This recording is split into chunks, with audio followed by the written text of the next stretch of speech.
고고도 미사일 방어 체계 사드의 발사대가 오산 기지에 도착했습니다. 북한의 핵과 미사일 개발이 가속화되는 상황에서 사드 배치가 본격적으로 시작된 중입니다. 오늘의 1위 뉴스로 선정했습니다. 네, 북한이 오늘 낮 공개한 미사일 발사 영상입니다. 어제 7시 34분에 발사한 이 미사일 영상. 자, 이종훈 의원님, 네. 화면을 보시면 정확한 기종이나 어떤 성능을 갖고 있는지 이제 제대로 확인이 되겠죠? 네, 어제 방송에는 뭐 조금 기다리면 북한이 공개할 거라 그랬는데 네. 참 잘 공개해 줍니다. 그래서 저 북한의 이제 선전전의 일환으로 하는 걸로 보이는데요. 우리 측 판단은 스커드 ER, Extended Range, 어제 네. 나왔던 그거 네 발 다 그걸로 지금 보고 있는 걸로 알고 있습니다. 네, 그러니까 스커드 ER로 어제 예상을 했었는데, 그리고 또 진짜 이종훈 위원님 말대로 조금만 기다려보면 북한이 알아서 영상을 공개할 겁니다 했는데 그 말 다음 날 진짜 영상을 공개했군요. 네, 스커드 ER은 저기 붓같이 돼 있죠. 네. 만약에 노동미사일이면은 이게 2단계로 이렇게 모양이 이렇게 되거든요. 아하. 그래서 저게 스커드 ER인 것 같고, 아직까지 이게 연료가 저 액체 연료네요, 보니까. 네. 액체 연료입니다. 이게 고체 연료면 조금 더 모이거든요. 색깔도 더 흰색이고. 다시 한번 설명해 주십시오. 고체인지 액체인지 딱 보고 지금 뭘 보고 구분하신 건가요? 그러니까 좀 더 이렇게 좀 화염이 이렇게 더 모이고 색깔이 더 흰색에 가깝습니다.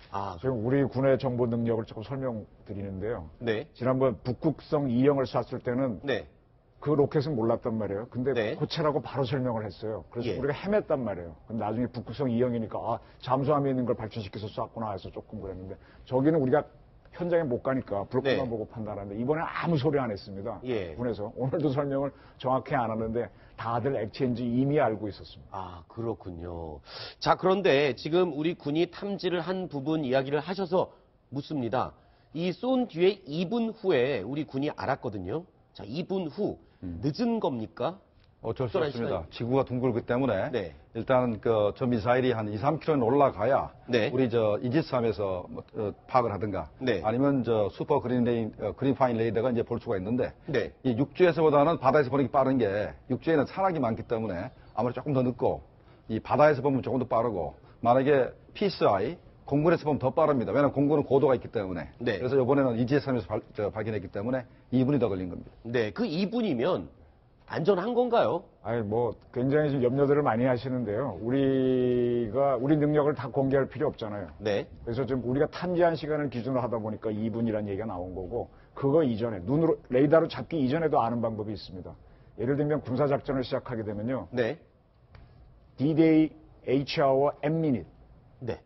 그 시간 딱 잡고 액션을 들어갈 거 아닙니까? 네. 작전을? 그럼 그 전부터는 상대방을 교란시키기 위해서 무선 침묵을 합니다. 일체 이런 핸드폰이든 뭐든 사용을 안 합니다. 아하. 그래서 그때는 다 직접 만나서 전달하거나 하는데 그때는 파악이 안 돼요. 근데 네. 사전에 여러 가지 통신이 오가는 걸 딱 포착해서 얘네들이 D-Day, H-Hour, M-Minute이 언제 거다라고 방향을 딱 잡아서 보고 있으면 되는데 네. 이번에 아마 우리 군이 그렇게 한 걸로 알고 있습니다. 다만 발사하는 순간은 모르니까 올라왔을 때만 포착한 걸 공개를 했는데 일본도 그렇게 하고 있었던 듯이 34분이다 하니까 우리가 슬쩍 고쳐줬죠. 알겠습니다. 그리고요, 어제 이 북한의 미사일 발사 장면 가운데 눈에 띄는 장면이 있습니다. 바로 노동신문에 오늘 공개한 이 사진인데, 이 장소가 그냥 논바닥이에요. 이 논바닥에서 미사일 발사를 한 영상을 공개한 데는 이유가 있다면서요. 그러니까 이동식이란 TEL, 트랜스포트 이렉션, 그다음에 론치, 이동식 발사대 차량으로 쐈다는 얘기인데 지금까지는 바닥이 단단한 데서 쐈어요. 도로라든지 네. 고속도로 또는 이제 비행장 같이 쐈는데 이번에는 겨울철이라 그래도 저 논 자체는 기본적으로 물은 데거든요. 그렇죠. 그래서 저기서 쐈다, 다 쏠 수 있다 그런 걸 과시한 게 아닌가. 언제 어디선 다 쏠 수 있다. 네. 그러니까 우리가 군사위성으로 이제 북한이 미사일을 쏘는지 안 쏘는지 항상 네. 이렇게 추적을 하는데 저렇게 되면 동창리 미사일 발사장에 쐈으면은 네. 이제 먼저 사전에 파괴되는데 그렇죠. 거기 조금 벗어나서 2, 3km만 벗어나도 위성으로 보기 힘듭니다. 그래서 네. 위성을 피해서 논바닥에 쏜 것 같은데요. 네, 그렇군요. 그러니까 논바닥임을 본인들도 굉장히 자랑하고 싶은 의도가 있는 거군요. 언제 어디서나 아무 때나 쏠 능력과 기술이 있다. 이걸 아마 자랑하고 싶었나 봅니다. 그런데 조금 전에 동창리 미사일 기지 말씀하셨는데 보통 지금까지 북한이 미사일 발사를 하면 동창리에서 많이 하지 않았습니까? 동창리 미사일 기지는 대륙간 탄도탄 네. 또는 위성을 발사할 때만 씁니다. 이게 네. 대개 지금까지 2000년도부터 공사를 시작해서 2009년도에 공사가 끝났습니다. 처음 공사가 끝났을 때는 높이 50m짜리 그 발사대를 가지고 있다가 네. 2015년도에 그걸 67m로 올렸습니다. 그래서 더 큰 미사일을 발사할 수 있게 만들어놨습니다. 이 네. 규모 자체가 과거의 대포동 미사일 그 발사 기지보다 2배 이상 크고, 아하. 그다음에 이제 미사일 조립장도 지하에 만들어놓고, 네. 그다음에 이제 철도로 미사일을 옮겨서 발사대에 이렇게 거치할 수 있게 이렇게, 네. 이렇게 만들어놨기 때문에 파악을 우리가 사전에 파악하기 힘들게 이렇게 만들어놨습니다. 네, 그렇군요. 자, 미사일 이야기는 여기까지 하고요. 또 북한 내부 이야기를 좀 해볼까 합니다. 6개월 동안 모습을 드러내지 않아서 경질된 건 아닌가라고 의심을 했던 한 인물이 있습니다. 김락겸.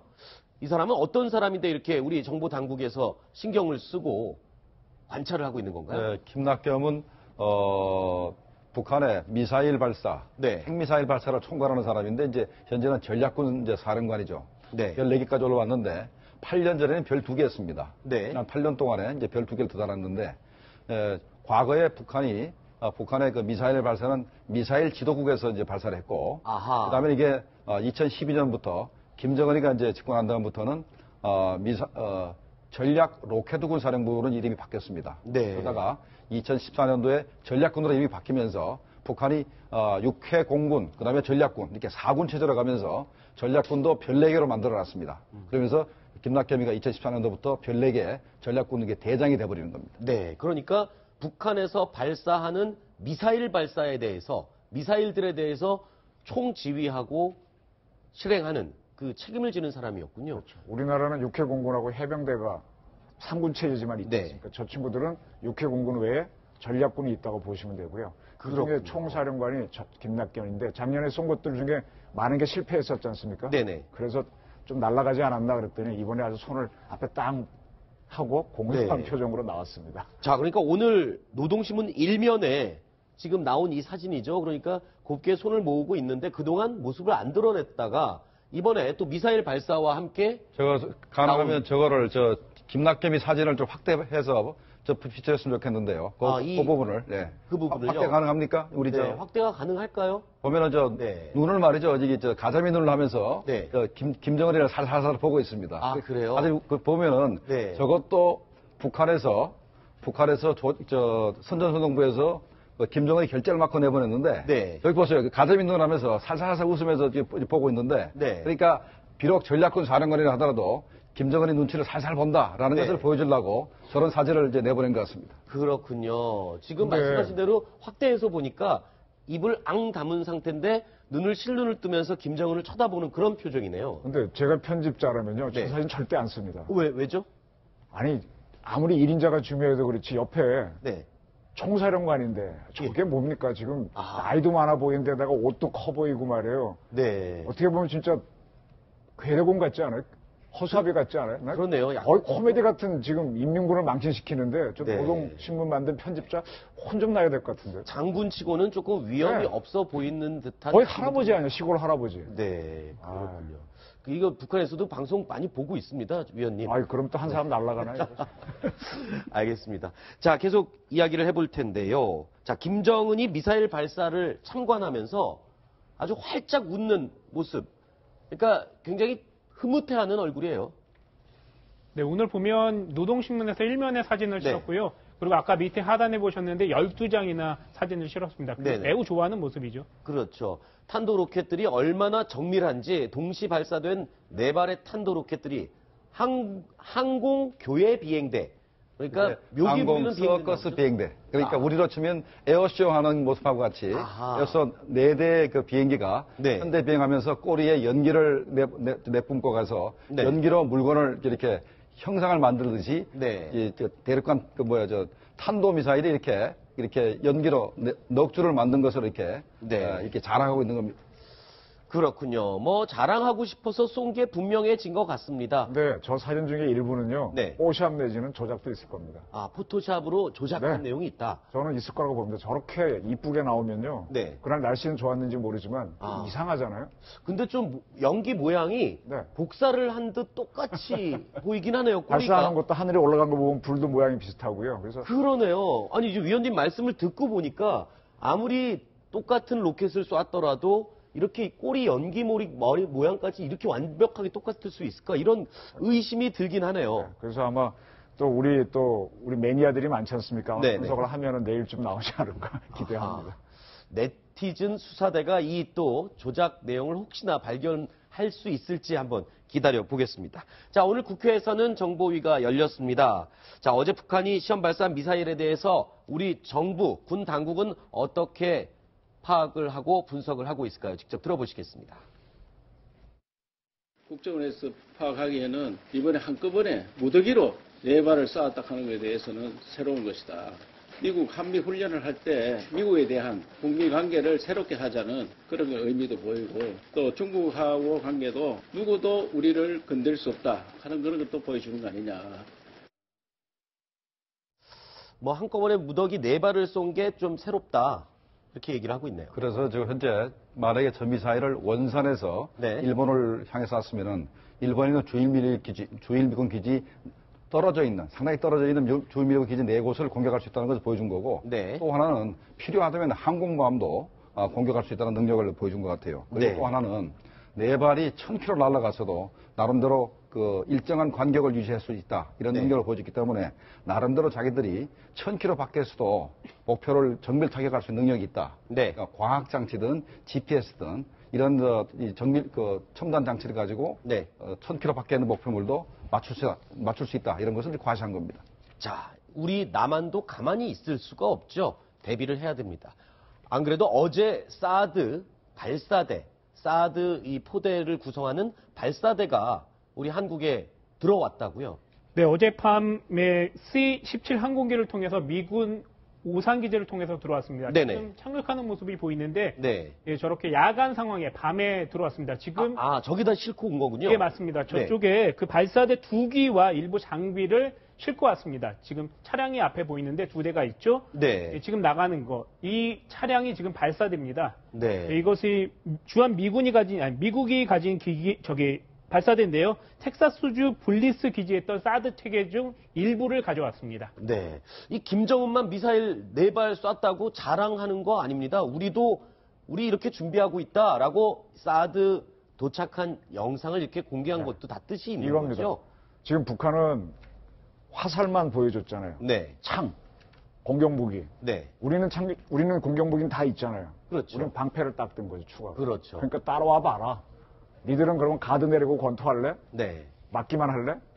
그 그렇죠. 얘기죠. 그래서 저는 상당히 흥미롭게 보고 있습니다. 네. 이 사드의 발사대 2기가 한국에 도착했는데 이 전문 용어로 전개한다 이렇게 얘기를 하더라고요. 그냥 들어왔다라는 뜻과 같은 거지요. 이제 저게 들어오기만 하면 안 되고요. 네. 저거를 또 저 특정 지역으로 가서 그렇죠. 그다음에 그냥 쏘는 게 아니라 레이더도 세워야 되고 네. 전기도 끌어야 되고 한참 작업이 남았습니다. 그런 걸 전개라고 합니다. 아, 그렇군요. 그러니까 총 현재 발사대가 이제 6기가 와야 되죠. 네. 6기가 와야 되고 발사대만 왔지 미사일은 안 왔습니다. 아하. 그러니까 이제 발사대도 필요하고 네. 미사일도 필요하고 네. 그다음에 레이더도 필요하고 네. 사격 통제 장치도 필요합니다. 그렇군요. 이게- 말 나온 김에 네. 사드 1포대가 한 포대가 어떻게 구성되는지 말 나온 김에 설명을 좀 해주시죠. 그림 보면서.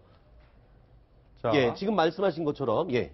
현재 레이더가 ANTPY2 레이더가 있죠. 네, 저거는 레이더가 있고요. 이제 레이더. 뭐 보통의 600km에서 900km 정도를 우리가 볼 수가 있는데 네. 정말 단계일 건 그렇고 그다음에 이제 전진 배치용으로 하면 2000km까지 볼 수가 있죠. 아, 그러니까 이런 장비들이 다 필요한데 어제 요거 2개가 이제 들어온 거군요.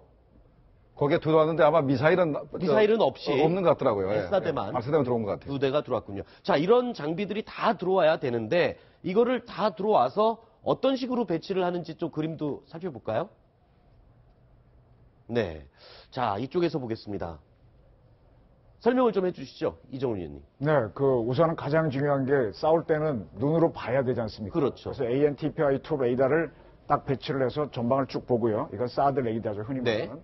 그 다음에 저 레이더가 영향을 받지 않도록 상당한 이격거리를 둬서 발사대 6대를 배치를 하는 겁니다. 아, 그래서 그렇군요. 필요시 저기 중앙 통제장치에서 발사 명령을 내리면 2발씩 슛슛 날아갑니다. 그렇군요.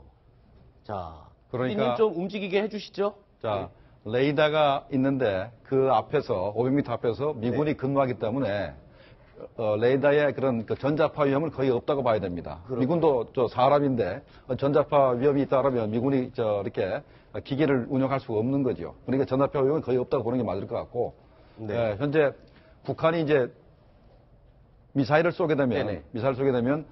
통상 한 개 미사일에 대해서 네. 2발 쏘면 그 확률이 7, 8%까지 올라갑니다. 네네. 대충 한 발이 날라오면은 네. 미사일 2발 정도면 거의 맞춘다고 이제 보면 맞기 때문에 그렇군요. 우리가 총 이제 18발을 이제 가져오기로 돼 있지 않습니까? 네. 그러면 북한이 미사일을 24발까지 쏠 때까지는 이 사드가 네. 충분히 커버가 된다 이렇게 생각을 하겠습니다. 그렇군요. 조금 전에 아까 말씀하신 발사대가 6개가 들어와야 된다라고 말씀하신 내용이 이거였군요. 그러니까 사드 한 개 포대가 구성이 되려면 발사대 6개, 그리고 레이더 이 밖에 전자 장비들 있어야 된다. 그리고 한 발사대에 미사일이 8발씩 장착이 되는군요. 그리고 미사일 한 발을 격추할 때 2발씩 발사가 되고. 저런 발사대나 레이더나 네. 또는 다른 것들도 다 트레일러의 차량으로 돼 있거든요.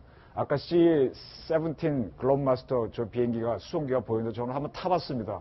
저거 타보면요. 네. 배 안에 수송함 안에 들어온 것 같아요. 안이 굉장히 넓은데 거기에 딱딱 들어갈 수 있도록 저런 차량화된 걸 넣어가지고 하기 때문에 네. 내리는 즉시 쫙 성주로 달려와서 전기만 꽂아 전기가 안 와도 발전차가 있으니까 바로 스스로 작전할 수 있습니다. 자, 그러면 지금 말씀하신 대로라면 이 사드 한 개 포대가 막을 수 있는 미사일의 개수가 정해져 있군요.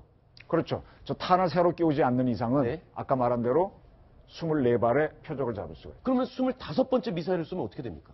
그건 다른 걸로 잡으면 되죠. 가서 때리면 되죠. 그러니까 이제 그때부터는 이제 못 막으면 그다음부터 우리 M샘을 현재 우리가 개발 네네. 샘플 중에 있기 때문에 M샘으로 막든가 아니면 그 밑에 패트리어 2, 패트리어 3로 이제 막아야 되겠죠. 네. 그다음에 미군에서 뭔 얘기를 했냐면 북한의 그 핵미사일 숫자가 많기 때문에 현재 6개 발사대가 아니고 9개 발사대로 늘릴 가능성도 있습니다. 네네. 그래서 8, 9, 72발이 올 수도 있어요. 아, 그래요? 그렇군요. 저는 이거를 하나 말씀드리고 싶은데요.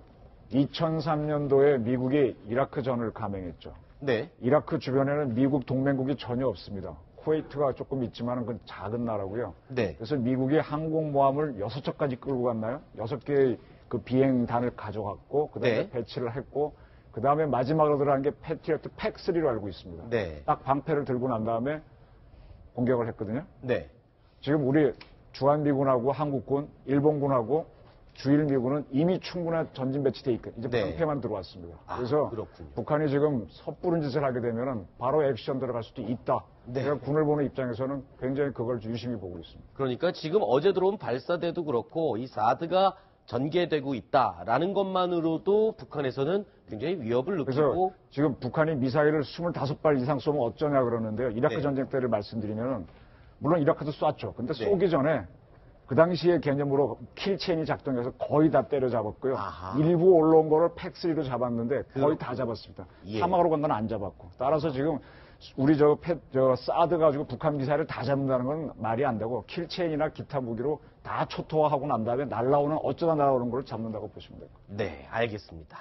자, 이런 와중에 북한은요, 말레이시아와 아주 사이가 틀어질 대로 틀어져서 아주 난리가 아니라고 합니다. 자, 북한과 말레이시아의 관계, 개그우먼 정일랑 씨가 그 내용을 정리해봤습니다. 잘 만났다 말레이가 나 세상에서 제일 좋은 우리 강철 동물을 내래 한마디 리놈도 없이 말레이에서 쫓아내 내래 혁명의 담배로 뜨거운 맛을 보여주갔어.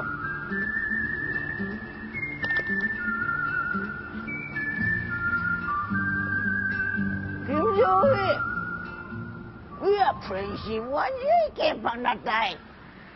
김정남 한살 왜 하필이면 그 많은 땅 중에 우리 말레이에서 했단 말레이. 김정희 너 때문에 우리 전 세계로 개망신살 뻗쳤단 말라. 사과도 하나는 뻔뻔 낙작 싹 싫어 말라. 왕창 푸샤.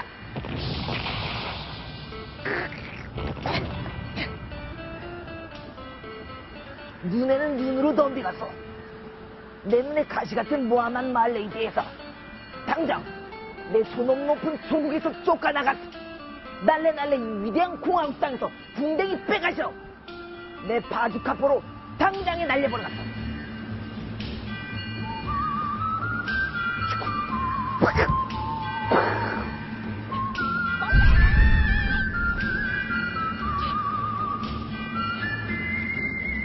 함부로 뒤지다 블라블라블라 말래. 내가 화가 이만큼 많이 났다. 이것은 시작에 불과하다 말래. 김조이 엄청 푹셔 오동해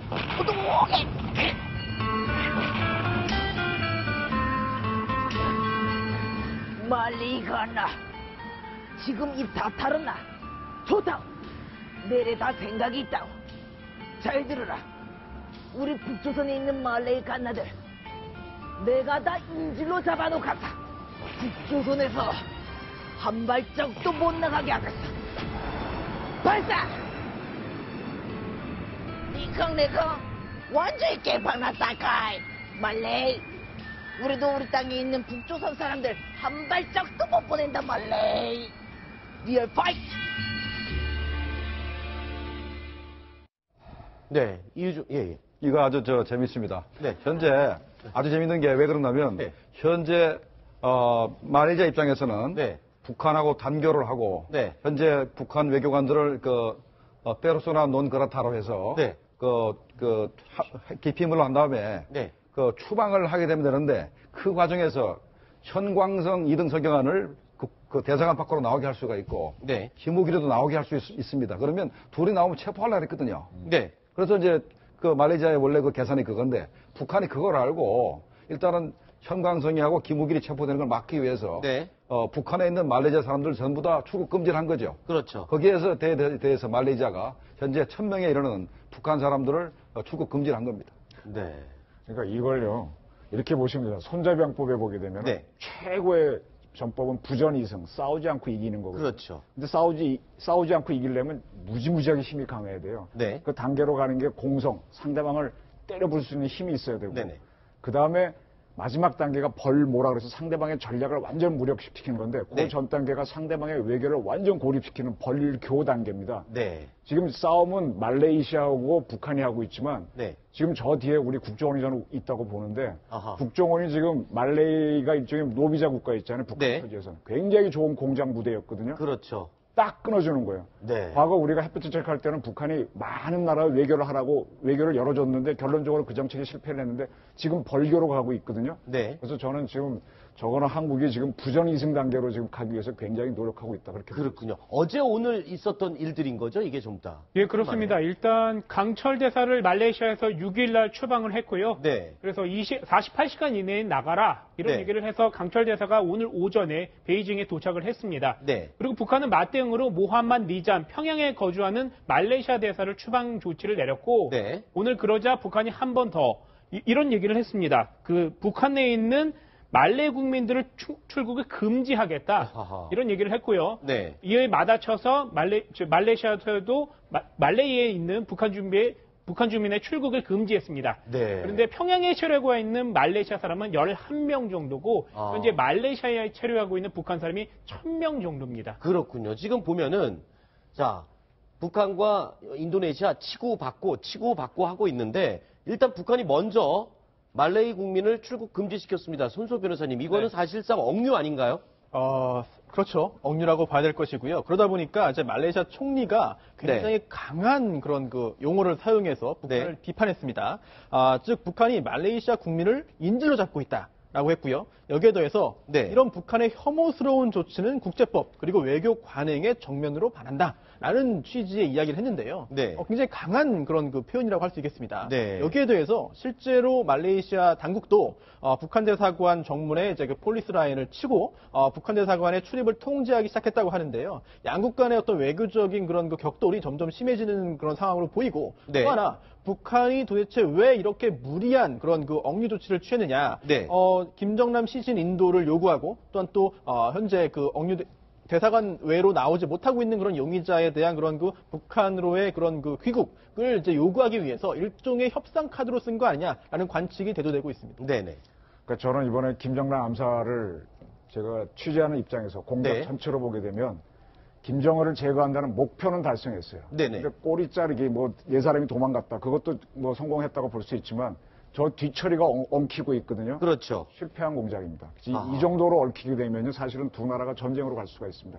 워낙 둘이 이격 떨어져 있어 그렇지. 네. 과거 이란에서 미국 사람들이 미 대사관에 억류된 적이 있어요. 네네. 그거 구하려고 미군이 특공대를 넣었다가 이제 추락해서 사고가 났는데, 저렇게 만약에 이란 사람들이, 말레이 사람들이 못 나오고 그런다 그러면은 미군이나 우리 군이 움직일 수 있고 또 거기에 대해서 세계 여론이 나빠져 중국조차도 북한을 방어해주지 못하게 되죠. 그렇죠.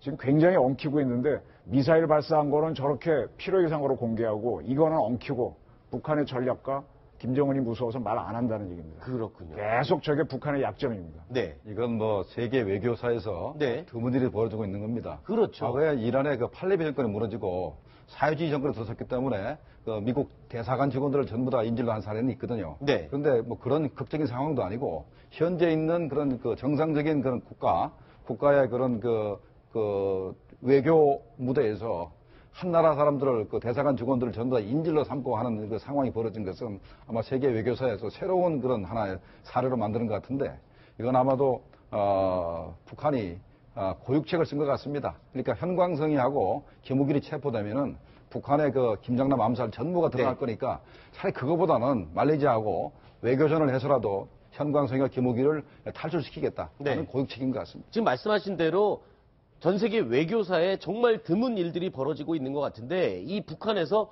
발끈해서 이렇게 막 감정적으로 처리하는 거 보면 김정은의 성격을 알 수 있는 것 같아요. 그게 문제죠. 누구는 뭐 성과로 없어 가만히 있어. 그렇죠. 다 눅눅하게 가는 건 다르게 풀기 위한 건데 네. 지금 저기서 페르소나 논그라타서 쫓아내고 하는데 저게 문제가 아니고 지금 저거를 정찰총국이 했는지 보위성이 했는지 정확하게 모르겠는데요. 네. 저 공작 위반한 사람들을 김정은이가 화를 내고 처단을 해야 되죠. 아하. 지금 방향이 엉뚱한 데로 가는 거예요. 지금 그렇죠. 저기서 저걸 일을 꼬이게 한 사람들이 위원장 동지 이거 말레이 애들이 무리입니다 해서 방향을 돌리고 있는데 저거 따라가다 김정은 망합니다. 지금 김정은이 지금 제가 보기에는 저런 식으로 나오면요. 우리나 미국이나 일본이나 이런 데 있는 공작 담당관들 있죠. 네. 북한 진짜 말랑말랑하구나. 공작의 최고의 기회가 왔다고 막 들어갈 겁니다. 그렇군요. 그런데 이번 공작이 실패로 가고 있지만 북한이 최초로 공작을 계획했을 때는 완전 범죄를 꿈꿨거든요. 그랬겠죠. 그러니까 김정남한테 VX 가스를 묻혀가지고 네. VX 가스가 통상 보면은 30분에서 그러니까 피부에 묻혔을 경우 네네네. 30분에서 심하면 3일까지 네. 또 살아있답니다. 네. 3일 후에 죽는데요. 네. 그래서 VX 가스를 묻혀가지고 김정남이가 비행기를 타고 마카오로 돌아가서 죽게 하려고 했는데 네. 너무 많이 묻혀가지고 15분 만에 죽어버리는 바람에 네. 공작이 다 깨져버린 겁니다. 네, 그렇게 추측을 하시는 거죠. 그렇죠. 네, 근데 알겠습니다. 아마도 처음에 계획을 세웠을 때는 네. 북한의 그 보위성에서는 그렇죠. 이런 계획을 세웠다고 생각이 돼요. 그런 식의 완전 범죄를 계획을 했겠지만 지금 마무리가 거의 지저분하게 막 드러나고 있는 상황. 더 교묘하게 북한이 이건 뭐 사람의 인권을 넘어서서 말씀드리는데 네. 흐엉도 해독제 처치를 안 해주는 방도록 가르쳤다면 네. 몰랐을 거 아니에요. 그 사람 그렇죠. 죽었으면 더 완전 범죄가 되죠.